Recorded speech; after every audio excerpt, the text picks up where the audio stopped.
Hi, welcome to Boring Money, Rich Life. I'm your host, Joy Hicks, and today we're going to talk about paying down credit card debt and just some tips that I've learned along the way in my own journey. I feel like it's really important to talk about this just because most Americans, we are so consumer focused. Like we spend way more than we earn. And I think it's just because how much we're marketed to. So all of the advertising that you see, like think about it.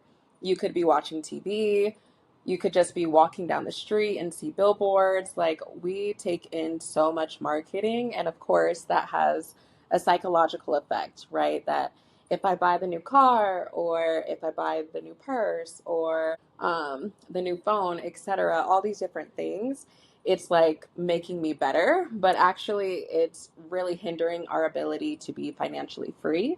And so the whole point of this podcast is to fuel our rich life. So in order to do that, you need money to invest. And if you're spending all of your money paying interest, then you're never going to get ahead. You're never going to have the ability to have disposable income. And that's what you need in order to be able to invest. So after all of your bills are paid, you have your emergency fund, you need money still so that way you can make your money work for you. Because pretty much when you have credit cards, you are making somebody else rich because you're literally just paying them interest, especially if you hold your credit card balances for a very long time. So we'll kind of get into it. I feel like me personally, I definitely try not to have a credit card balance for long. And there are some times when I will rack up like a balance.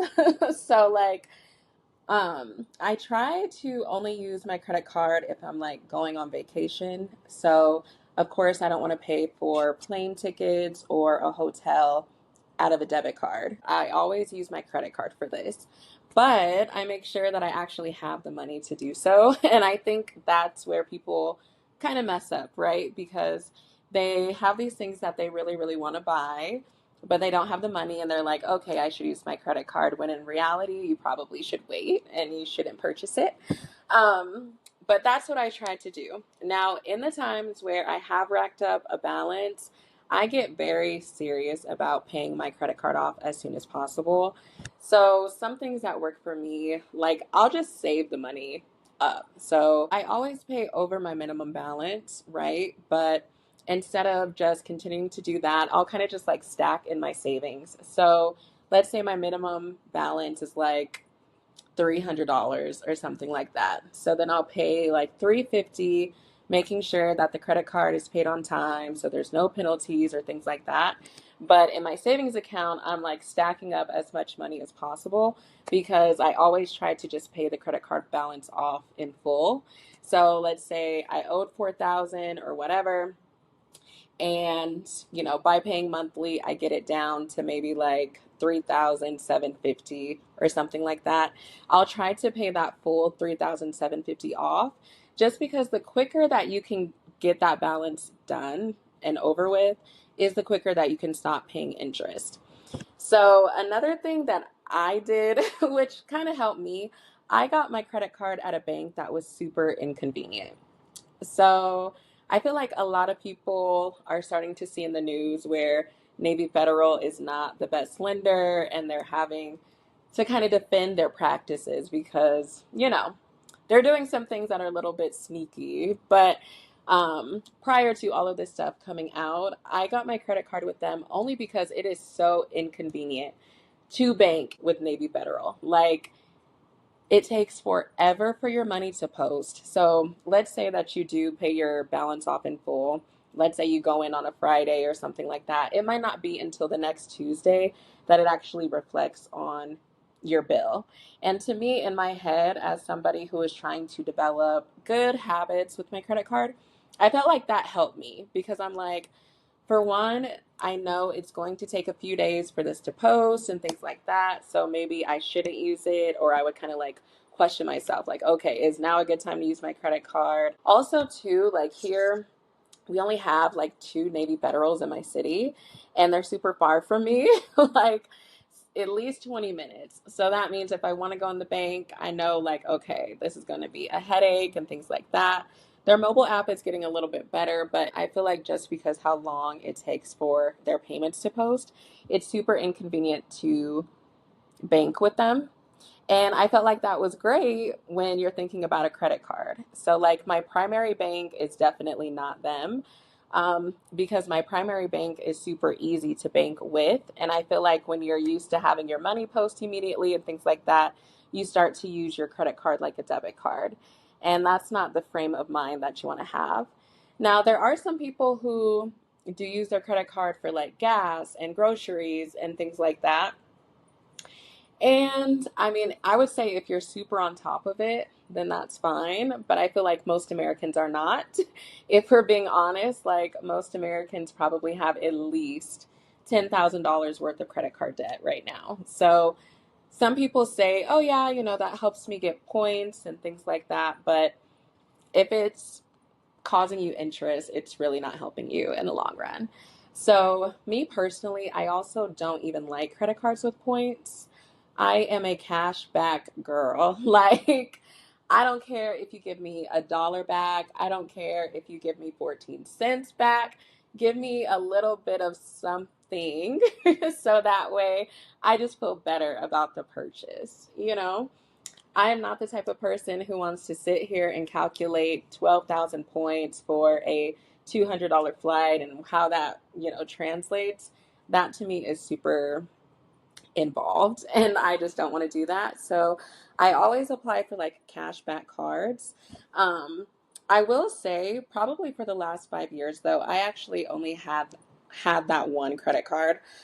Just because again, I wanted to have good money habits. Like I'm not trying to pay all these fees and things like that and all this interest. So, to be honest, I really only had one credit card because, again, I was literally just using it for probably like vacations.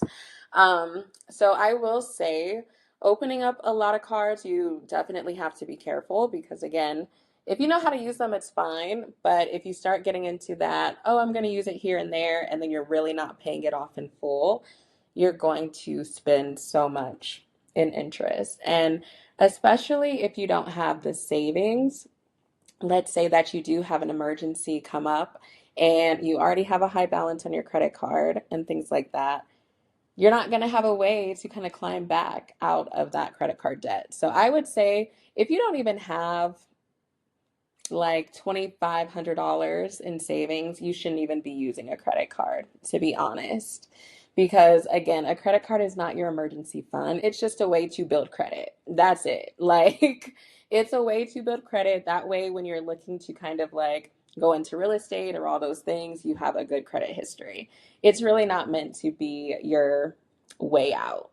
I would say the reason why it's definitely not a way out is because the interest rates are super high. Like, we're not talking about 10% interest. There was just an article that I read today that said the average interest rate is like 24%.